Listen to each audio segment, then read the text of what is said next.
4, 3, 2, 1. Liftoff and the clock has started.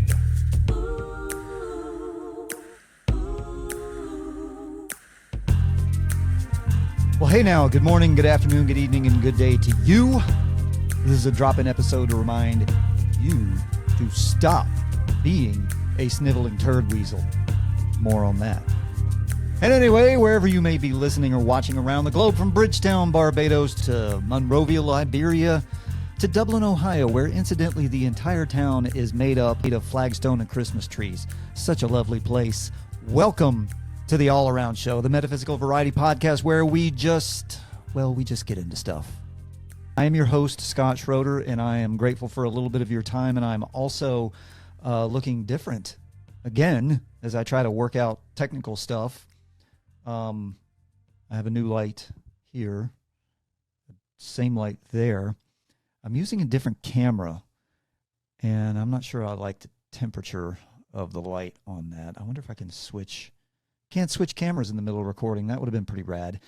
Anyway, as you all know, before we get into it, a show's success depends on you. Please take a brief moment to exercise your ability and your freedoms to do all the like, subscribe, bell, review, all those things. As I always say, that me as an old guy, I'm not a Luddite by any stretch of the imagination, but I find it hard to distribute any of my available fucks about stuff like that. It is important because of all of the things they have built in to the system. So please do those things to help grow the show. If you like it, if you find something valuable here, and please feel free to contribute if you have anything reasonable or lucid to contribute to the commentary on whatever our subject matter may be from day to day, which could be anything. This is the All Around Show. Then please feel free to leave me a comment. And if you're not asinine and fatuous, then I would be happy to answer it and address it forthwith. All right, let's get into it, shall we? There's a thing. I'm here on this drop-in episode to discuss a thing that I'm tired of discussing. So hopefully this will be the last time. For the last 10 years, we've been in a whiny, weepy, self-involved death spiral as we surrender things like resolution and resiliency and fortitude to the invasion of, let's say, moral weakness and physical and mental dormancy. And holy cow, did the whole COVID thing a few years back provide a perfect host for this cultural virus of submission to spread its evil tentacles as it did. Everybody basically just sat around for months or years, depending on where you lived, staring at screens and waiting for dictates about how to live. And while we were doing that, everybody did it, just it was degrees of extent, depending on your psychological mindset, your location, the information that you were being fed. Everybody did it because it was scary. They put out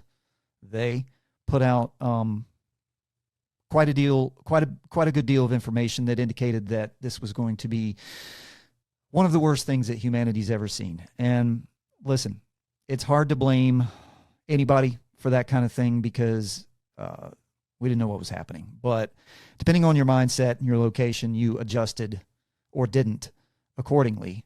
And during that time and ever since, it got and has gotten really easy for everyone to surrender and hide in little pockets of selfishness and hook into a nonstop stream of victim fabrication through that thing that I love so much, this thing right here, the ubiquitous, handheld, glowing, almighty God of human devastation, your phone. Always present, always available to make you a worse version of yourself. The result is essentially a vast sea of dummies who have either forgotten or were never taught how to function. There's a lot of failures here, people. A lot of failures. Now, the result is that bummed out is clinical depression with a corresponding drug. And nervous about something important is not normal. It's anxiety with a corresponding drug. And a teenager arguing with their parents, which is just unheard of, right? This is such a new thing. That's not arguing with your parents anymore. That's a toxic relationship with a corresponding drug. Everybody's in therapy, and everybody's on an endless litany of prescription drugs. Interesting how that worked out, isn't it? Interesting.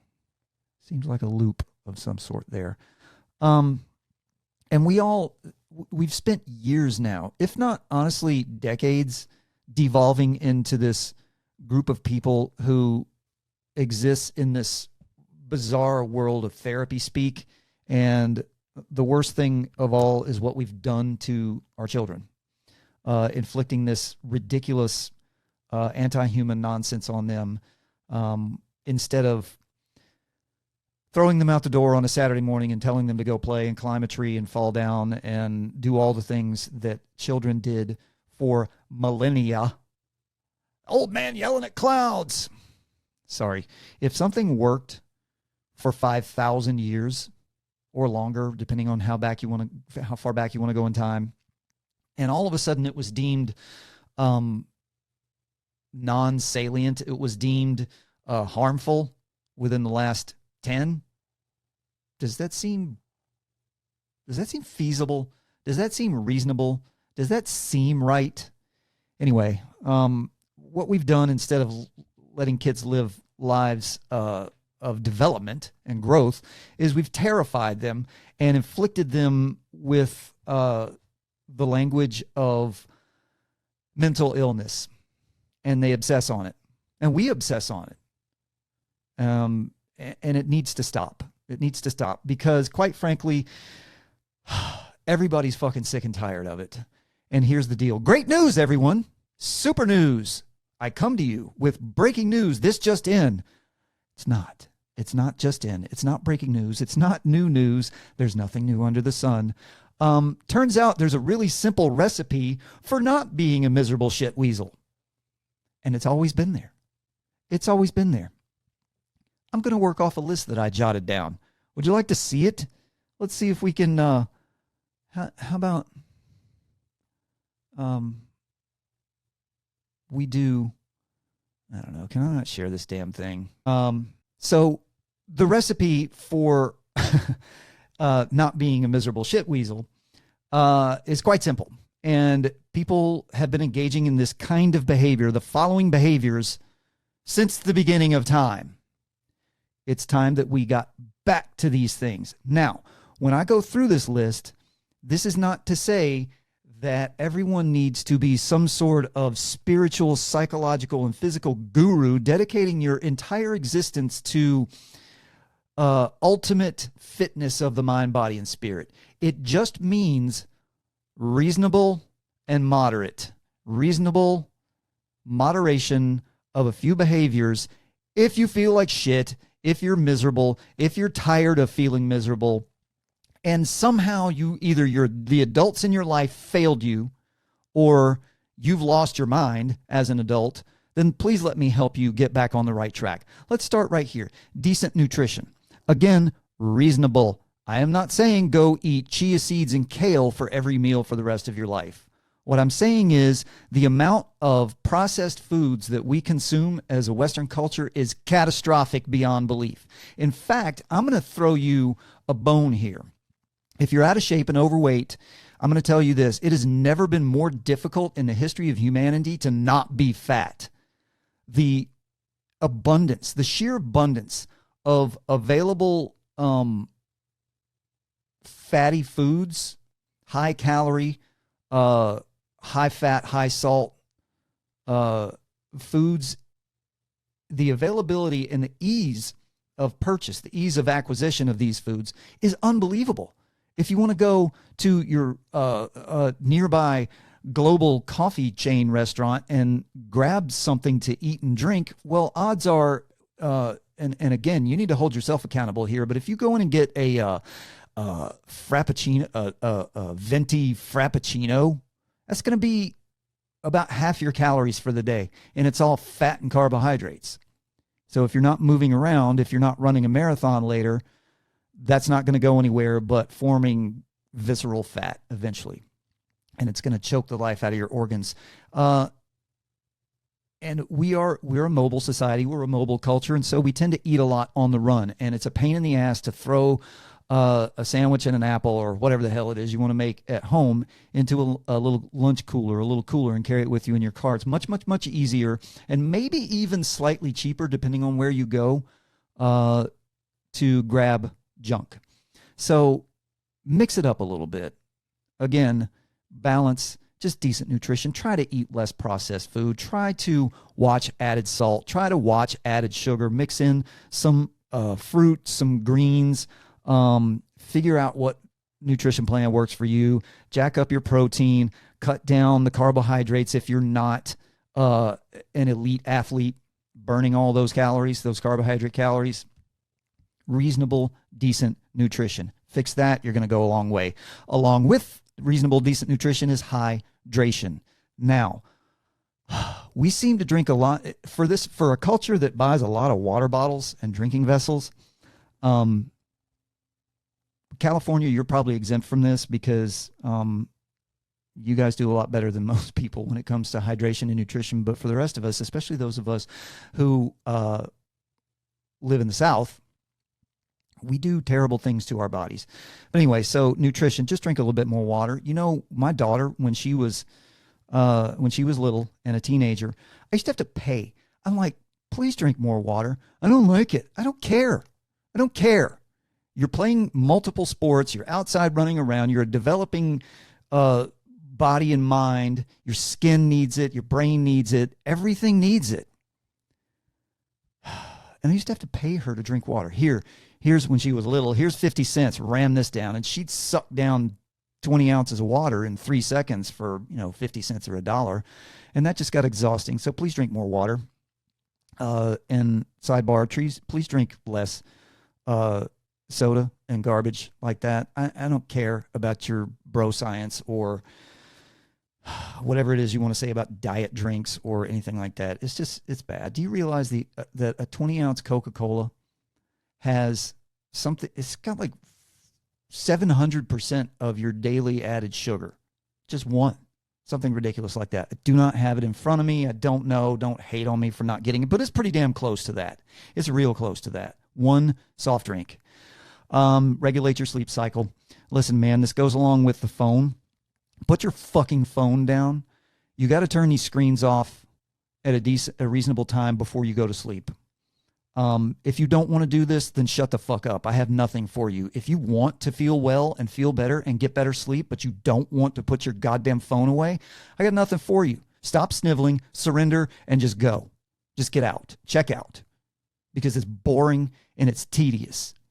So put your phones down. Get an e-reader. It's a paper white. It's not blue light. And what's most important is it's not a fire hose feed of dopamine increasing content, filler, stuff that requires you to respond. Even if you're not even looking at social media, even if you're just looking at your calendar for the next day, that's going to require your brain, your synapses to fire, and it's going to require a response. And then sure enough, you're going to get a notification or 2 or 3 or 10 notifications, and you're going to have to respond to that. Even if you're turning it off, even if you're turning notifications off, that requires you to lift your phone and go in there and do stuff. Do all that way before bedtime. Regulate your sleep cycle. Go to bed at this, if you can, if you are able to, within a reasonable spectrum. We're not talking about to the microsecond. Live your life, but do it better. Go to bed at the same time and get up at the same time. It's as simple as that. It just is what it is. Fitness, exercise, and physical movement. Oh boy. The amount of exercise, let's just call it physical movement. The amount of physical movement we no longer get is unreal. And it doesn't require much. Again, no one's asking you to be a triathlete. Just get up and move around. If you're a remote worker or if you run a home business, just get up and walk around the house. Get up from your chair, extricate yourself from this folded position where you're this far away from a screen, and go walk a few laps around the house. Do 10 push-ups, do some jumping jacks. Go outside and let the sun touch your skin. If you're able, if you're so inclined, go for a walk. Get some exercise. Go for a jog. Go to the gym. Whatever you can manage, whatever you can do. Get up and move. Exercise. Elevate your heart rate and move around. It's not complicated. Digital consumption, for God's sakes, if you can't put your phone down or if you can't limit your digital consumption, it's killing you, man. It's killing us, okay? Limit your digital consumption. Well, you're on here making videos. I know. But, dude, I run a business, plus I do this ridiculous thing that I'm doing. I run a media-based business, which requires me to sit in front of a computer and do stuff on screens. My screen time on this phone is about 90 minutes a day, because those minutes add up. I do what I need to do and I put it away. I do not have it in my hand all the time with my elbow crooked like you see everybody walking around, and I don't have this compulsion to look at it every time my brain senses a 1/12 of a second of empty space where I have to fill it with meaningless bullshit. So limit your digital consumption, man. Have some discipline. Again, are you miserable? Do you feel bad? Do you want to feel better? Do these things or don't. But if you don't, then shut the fuck up. Let's stop talking about this once and for all. There's no mystery here. And regarding digital consumption, if you're just staring at porn and eating fatty foods and drinking sodas and not moving around, what do you think that's doing to you? Do you think porn consumption and social media has a detrimental effect to the human psyche? Because if you don't, I urge you to Google the effects of those things and see the avalanche of data to indicate otherwise. Go outside, outdoor time. Go outside, take off your shoes and touch the earth. Okay? I'm not telling you to traipse along with your hair flowing in the breeze and get all woo-woo and hug trees and whatnot, but take your goddamn shoes off and touch the earth. Go lie in the grass for 5 minutes. 2 minutes. Go lie in the grass for 90 seconds. Get some sun in your eyeballs and on your skin. And maybe, just maybe, you might run into another human being that you can have a conversation with. Also, that will get your eyeballs off of this near focus thing and go out and focus on medium and far distance. Hugely important. The human connection, as I said, you might, God forbid, might run into somebody to talk to while you're out there. The lack of human connection related to digital consumption is catastrophic to human existence. I don't know what that noise was. But anyway, go out and get up and go talk to people. Go knock on your neighbor's door. Oh, my God. Yes, go knock on your neighbor's door. Go out and rake the leaves or something, push a lawnmower around, something like that, and maybe wave at somebody who walks by with their dog. Strike up a conversation. Human connection is so deeply important for the development of a functioning soul, spirit, and mind that it cannot be overstated. Here's a fun one. Intoxicants. Give it a rest, people. Let me start with old people. If you're over 40 and you're still drinking, you're an alcoholic. Why are you doing it? Do you need it? There's nothing good that's going to come of this. It's just killing you. If you're younger, listen, you're going to do what you're going to do. As long as you know that in the back of your head that all of your worst decisions will come when you're drunk or stoned or high or whatever, including your death. Getting behind the wheel of a car, or making just catastrophic decisions because your inhibitions are down and you're not thinking clearly, not to mention the damage that it's doing to your body. If you're a teenager, you've been told for a number of years now that smoking weed is great, man. It's been pushed on you, except for here's the problem. Your prefrontal cortex doesn't develop fully until your early to mid-20s. So the damage that you're doing to that by getting drunk and high is far-reaching and long-lasting, permanent. If you want to be a dummy for the rest of your life, because it's very easy these days to be a dummy, There are lots of entities out there that will live your life for you and make all your decisions and do everything for you. But if you want to have anything resembling a reasonable life, take it easy on that stuff. You're going to do what you're going to do. Just know what you're getting into. And finally, service. We're so self-involved. We're so whiny. Everything's about us. We're all focused on our underpants parts and who has what and what kind of nail polish the boys are wearing and who's shitting in a litter box in the elementary school and all these things. And what we're not doing is focusing outward on what we can do for our community and for those in our community. Right outside your door, you don't have to look very far. Figure out something to serve besides yourself, and your spirit will grow beyond measure. That's about all I got. I'm sure you can add lots and lots of things, but if you kind of follow those basic, simple steps, regulate some decent nutrition, okay? Hydrate, regulate your sleep cycle, get some physical movement, limit your digital consumption, go outside, touch the earth, limit your intoxicants or cut them out altogether, go connect with people, and find something to serve greater than yourself. If you do those things, odds are you're going to be okay. All right. And that is it for this time on the All Around Show. I hope you got something useful out of it. I welcome civil discourse, as I always say. So if you have something meaningful to add, please leave it in the comments section. And I thank you for your time. And as always, be mindful, be fit, be authentic. And whatever better than yesterday is for you, go work on being that. Peace out, homies.